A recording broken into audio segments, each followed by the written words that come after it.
In section 4.1, we need to be able to find the correlation coefficient. So we're going to work through one of your homework problems using the Casio to find the correlation coefficient. So the homework problem says, a doctor wanted to determine whether there was a relation between age and HDL cholesterol. He randomly selected 5 patients and obtained the following data.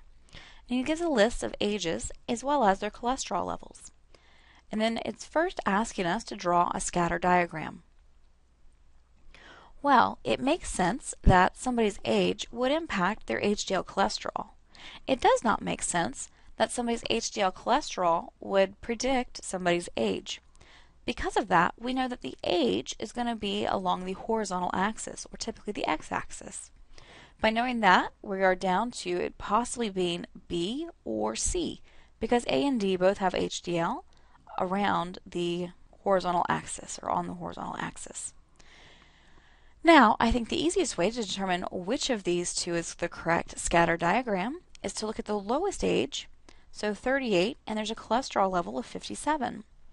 So 38 would be the first point that we're coming to as we read this from left to right. So we need 38, 57. On B, whenever we go to 38, it's something below 45, so we know it's not going to be 57. And with C, whenever we go to the first dot we come to, from left to right, we're going to be at 38, and this is above 55. So it makes sense that that is 3857. So right away, we know that C is correct. If we wanted to be more thorough, we would continue going through and checking the rest of these dots. Next, it wants us to compute the linear correlation coefficient. So here are the steps that we're going to take. The first thing we need to do is go to mode, and then 3, so mode stat, and then we're doing 2 variable.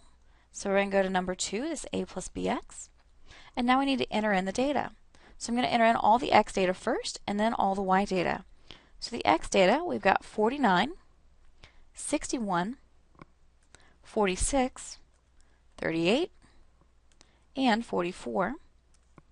And for the y data, we've got 55, 42, 34, 57, and 28.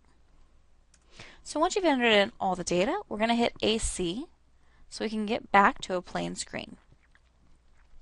Now we're going to do Shift 1 to get to our stat menu, and we're going to look in regression, so number 5, and the correlation coefficient is R. So number 3, and then hit equals, and this gives us a correlation coefficient of negative 0.1447.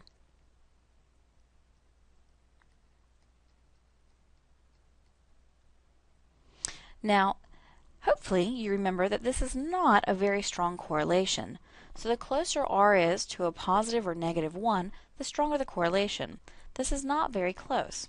However, to double check, we can come down here and use our table. And this says that if the absolute value of R is greater than the value in this table, then there is a linear relationship. So we need to know how many data points we have. It looks like we have 5 different data points. So we're interested about n being 5. So for us to have a linear relationship, we would have to have the absolute value of negative 0.1447 be greater than 0.878. This obviously is not the case. So there is not a linear relationship.